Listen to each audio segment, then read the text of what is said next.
Like it was at the national level, history was made in Jigawa State when for the first time an opposition party wrestled power from a ruling party.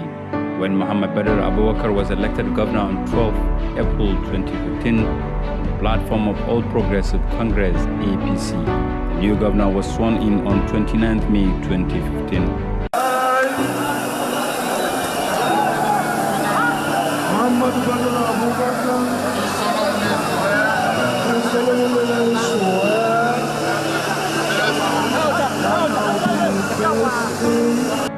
The academic training and experience of the new governor being a holder of Bachelor of Science degree in accountancy from the prestigious Ahmadu Bello University Zaria, a proud member of the National Institute, having attended the National Institute for Policy and Strategic Studies, NIPS, Kuru, Niajos, a recipient of National Honor of the Member of the Order of the Niger, MON, traditional titles holder of Subdonor of Ringim, Wali of Jahun, both in Jigawa State, and a successful international businessman. Since the inception of this administration exactly 1 year ago, it has not failed in continuously executing its developmental plans and setting its priorities right. The Governor Muhammad Badr Abubakar-led administration has shown that with a strong commitment, positive attitude towards governance, a lot can be achieved by government, regardless of the enormity of challenges in the system.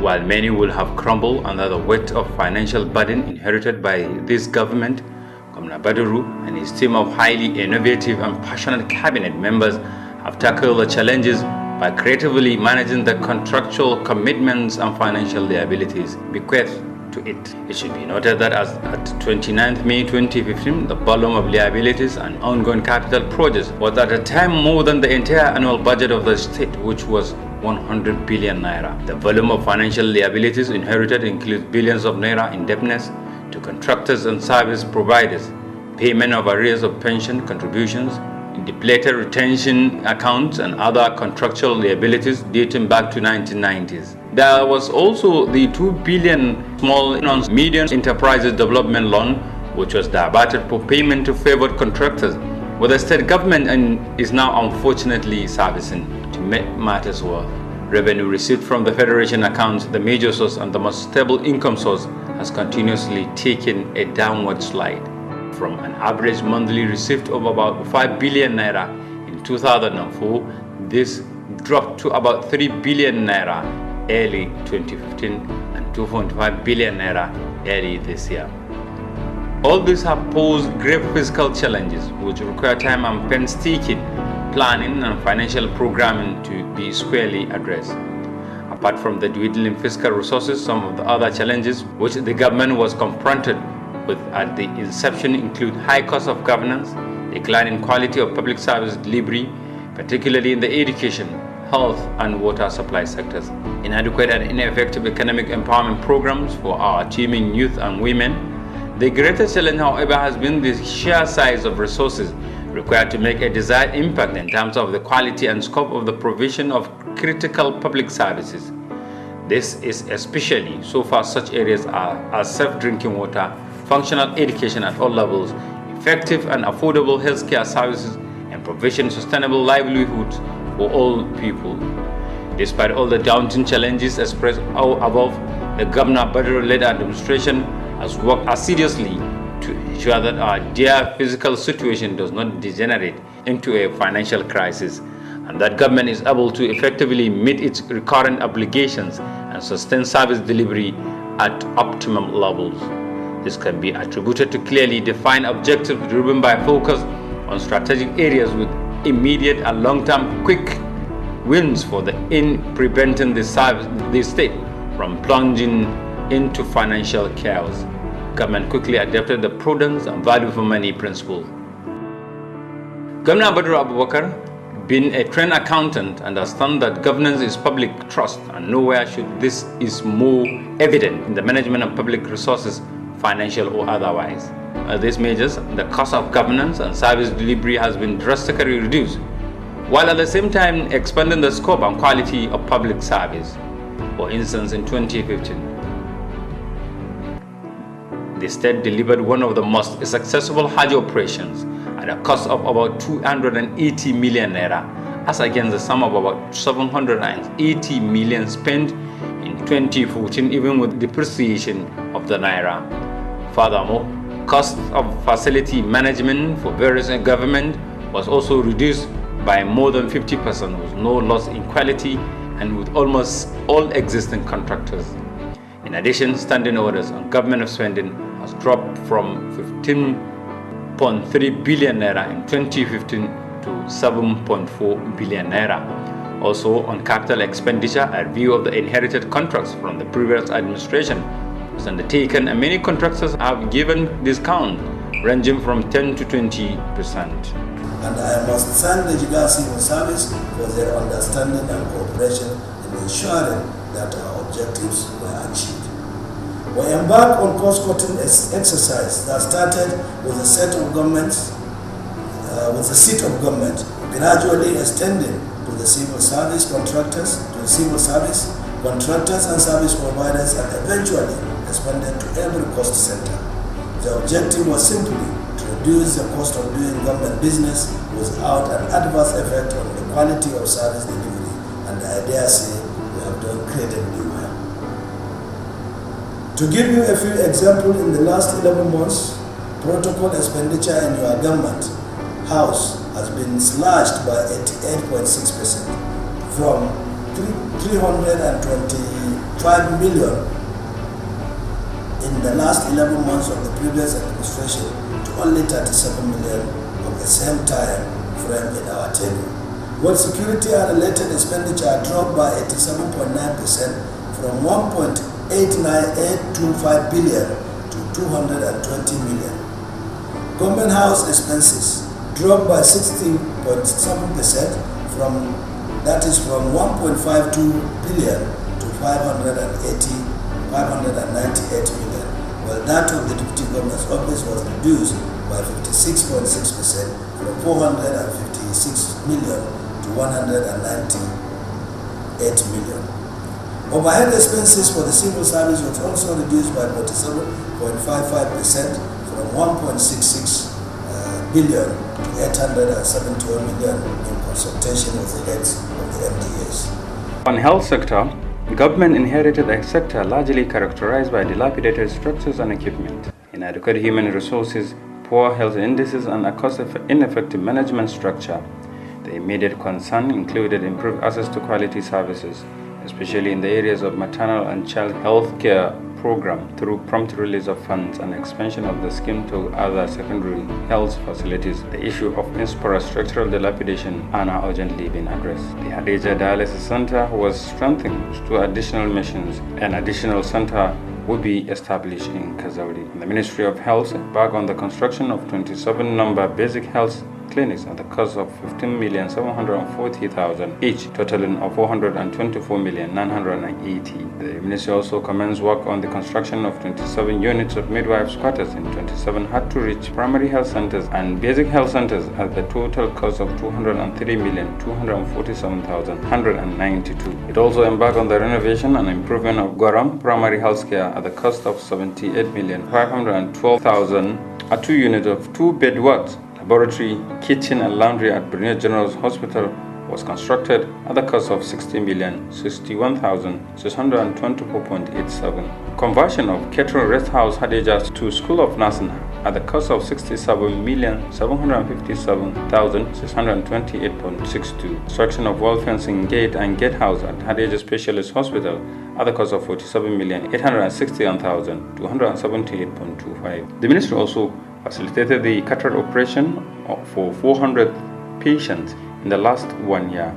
It also sponsored 60 medical students to China to study medicine, and another batch of 150 students will proceed to study nursing-related courses. The agricultural sector, which has been made the arrowhead of the government's development strategy, is equally bedeviled with serious challenges such as subsistence nature of production systems, low productivity, high-level drudgery characterized by a low level of mechanization, weak agricultural extension support services, inadequacy and untimeliness of access to critical input. To tackle this, government has taken steps such as facilitation of private sector investment, Dangote Rice Industry Initiative, which eventually involved close to 30,000 hectares of rice to support 300,000 tons of rice meal that is modular in nature and expandable. At the moment, the initial phase covers 12,000 hectares, of which about 200 hectares have been cultivated under the outgrower scheme, which will eventually cover about 4,000 hectares. A robust outgrower community utilizing global best practices in precision agriculture. The League Group is also adopting the same outgrower approach, which is instilled in the State Responsible Agriculture Investment Initiative and involves 10,000 hectares of land for sugar cultivation in the Gagara axis to support the sugar mill in the same location. Sesame Cluster Farming Program. This involves the cultivation of 3,000 hectares of sesame in 15 local governments.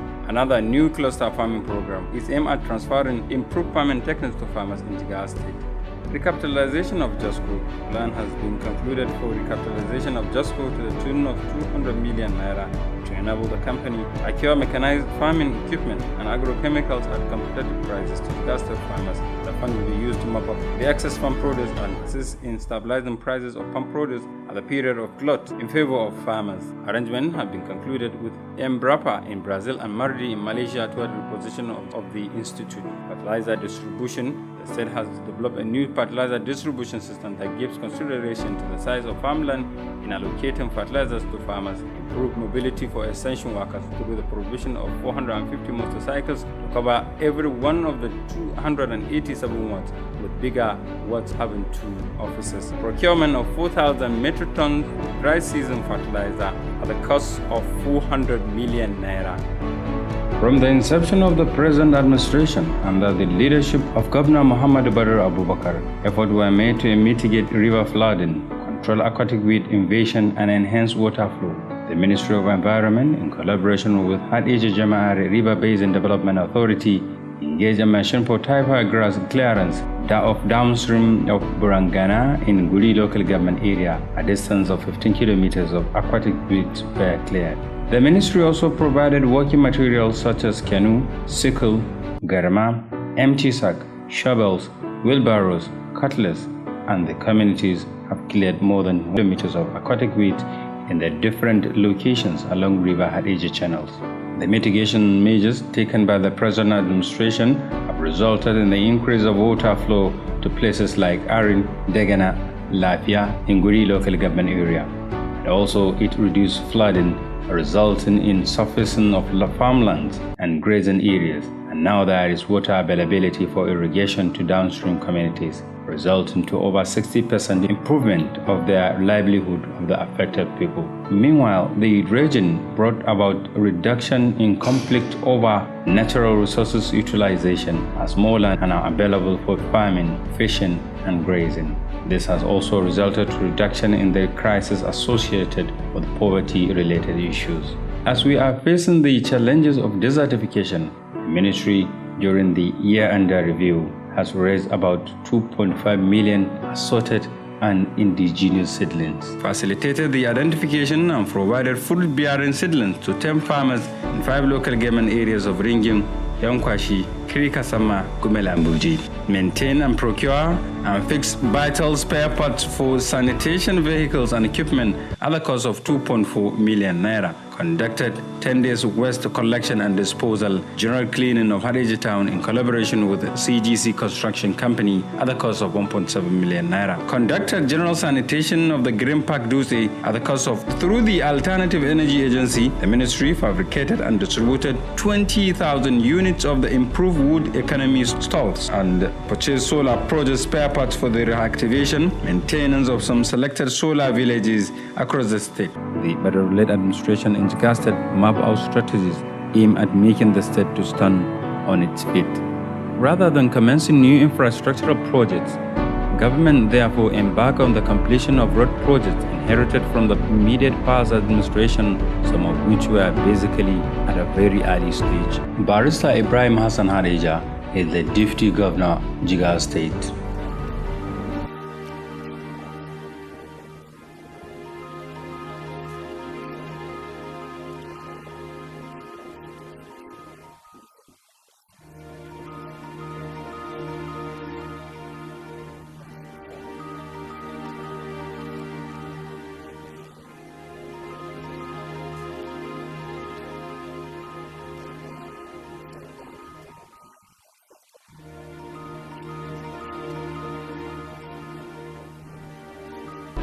Among the ongoing projects being completed by the APC government in Jigawa State are Kerama, Gasakoli, Ndadunkuwa, Sankara, Amagua, Makeri, Tofa, Kagadama Road, which was only at 15%, but has now reached 95% completion. There is also a spur from Kerama to Shengel, which has opened up the area and has boosted the socio-economic well-being and activities of the areas.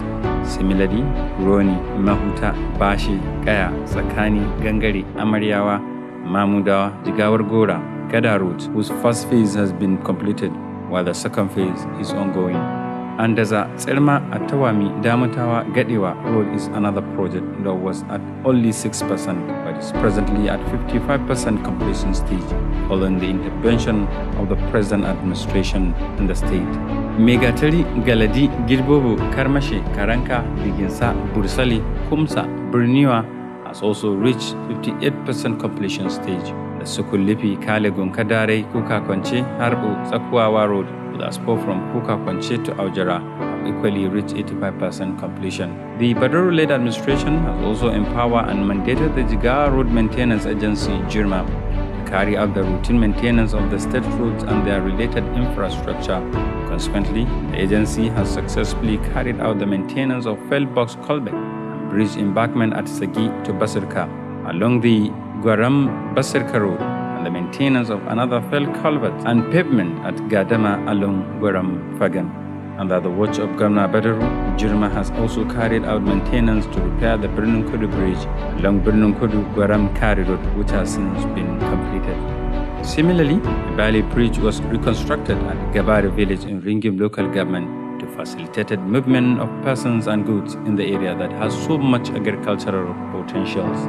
The Badaro-led administration also embarked on the construction of township roads in Hadija, Guri, Malam Maduri, Kafin Hausa, Kaugama, Megatari, Sulatan Karkar, Kazauri, and Uroni. As at today, we have inherited a total number of 332.04 kilometers of regional roads with a total contract sum of 36.44 billion, out of which the previous government has paid 16.7 billion, leaving an unpaid balance of 19.6 billion. We have negotiated a discount of 2.9 billion and paid out 808.6 billion, leaving a balance to completion of 8.5 billion. We also inherited a total of 98.75 kilometers of township roads with a contract sum of 14.67 billion, out of which only 3.2 billion was settled by the previous administration, leaving an unpaid balance of 11.4 billion. The sum of 1.99 billion was discounted, and we have so far paid 897 million, leaving a balance of 8.5 billion. PIDA roads with a total length of 97.4 kilometers at a construction cost of 1.6 billion were also taken over, out of which 1 billion was paid by the past government, leaving a balance of 571 million. The discount of 91 million was obtained and 94 million was paid by us, leaving a balance of 385 million to completion. The sum of 81 million has been paid on existing road rehabilitation and emergency repairs using the State's Road Repair Agency, JIRMA. In summary, we are presently working on 528 kilometers of various road types and have spent a total of 9.7 billion to get contractors back to site, and working after obtaining a discount of almost 5 billion. On economic empowerment, the complex and multidimensional nature of both the causes and manifestation of poverty calls for deliberate and systematic interventions in the form of programs that generate wealth and create jobs, particularly among youth and women. It is in line with this that government intend to expand existing economic empowerment and skill acquisition programs, as well as come up with fresh and innovative interventions that will accelerate progress toward attainment of target to create at least 20,000 permanent jobs within 4 years and up to 200,000 indirect jobs from the major agricultural project and uplift a significant proportion of people from living below the poverty line. The Governor Barrow-led administration is also building synergies between all the programs, particularly in the agriculture, small and medium enterprises sectors, to fast-track the attainment of this objective. Most importantly, to avoid the implementation of a generic empowerment scheme that are applied without taking into consideration their viability and sustainability within the target environment. As government strategies to implement these programs over the medium term, a number of interventions have been started. In this respect, government commenced gut breeding and rearing program for widows across all the 287 wards in the state. This misunderstood scheme is simply a microcredit program for rural women with conventional currency replaced by 3 live goats and repayment in kind, which will be ploughed back into a revolving scheme. The program has been successful in over 27 countries and has been used to reduce poverty amongst rural women by up to 65%. 20 women from each will benefit, given a total of 5,740 and 17,220 goats. 12 local government out of the 27 local government in the state have already been covered. Women Food Vendor Support Program, under which already 1,080 improved fuel economy stoves were distributed with a start-up capital of 20,000 naira per beneficiary. 20 women have benefited from each local government, given a total of 540 women across the state. The state government established an online CB portal that will provide a database of Jigawa citizens, their level of qualification and skill set, which will be populated with information provided by interested citizens and updated as applicants get employment or admission to higher institutions. And the website to check is www.jigawastate.gov.ng. Training of 118 youths and women in collaboration with Ahmed Bello Memorial Foundation. Small farming implements have been procured by the state government during the last China Trade Fair to support farmers. The Jigawa State Tailors Union has been empowered with sewing of 27,000 units of uniform in collaboration with a contracting company, 313 Limited. Over 1,420 youth, women and people with special needs will receive tools, implements, and other items worth over 100 million naira as empowerment to kickstart their businesses and ensure a permanent sustainable employment. The state also launched an empowerment support program for civil servants, Nigerian Union of Road Transport Workers, and National Association of Road Transport Owners. 600 tricycles were given on loan at the rate of 550,000 to be repaid in 48 months. On education, Jigawa State is considered as one of the educationally disadvantaged states. The average literacy rate in any language was about 41% in 2012. According to a survey conducted by National Population Commission, this rate is well below the national average of 65.7%. Despite free education policy for the girl child, gender disparity in education to the disadvantage of the females continues to widen, especially in rural areas. According to the latest annual school census data, there are 2,012 primary, 427 junior secondary, 152 senior secondary schools, and 6 tertiary institutions under the State Ministry of Education, Science and Technology. Furthermore, the challenges in the sector are visible in structural dilapidation, congestion in both classroom and boarding house hostels, inadequate provision for the physically challenged with over 700,000 out-of-school children. All these challenges culminate into poor learning achievements, especially at basic and senior secondary school levels. The sector is supported by special intervention funds